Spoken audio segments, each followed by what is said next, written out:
Which choice describes how to correct a punctuation error in the passage?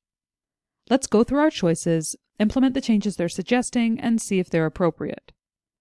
A. Remove the colon after the word no in sentence 2. In case you're not familiar with them, here's what to know. They're your typical upscale hotel room service breakfast, think toast, fruit, coffee, and the like, served in a pool or hot tub instead of in bed.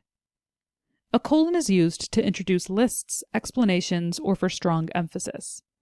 And we do indeed find an explanation after the word no. It explains exactly what a floating breakfast is. This being the case, it would be incorrect to remove this colon, and we can mark this choice as incorrect. B. Remove the colon after the word like in sentence 4. These breakfasts are particularly popular in Asia and the Pacific, especially at warm weather private villa resorts in places like Thailand, Fiji, and the Maldives.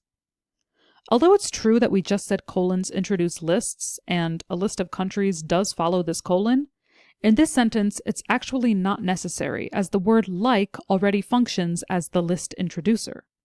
Therefore, the colon here is superfluous, and removing it would be correct.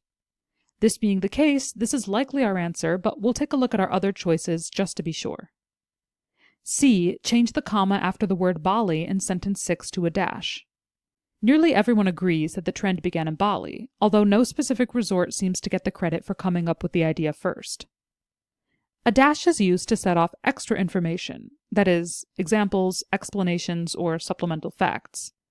If we were to put a dash here, the information that would follow wouldn't fall under these categories. It's continuing the idea at the beginning of the sentence and providing us with new information.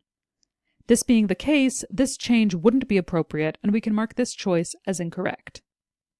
And D. Add a comma after the word choice in sentence 10. After all, the floating breakfast needs a pool to float in, and a private plunge pool is a much better choice than a shared pool where a splashing kid might make the whole thing topple over.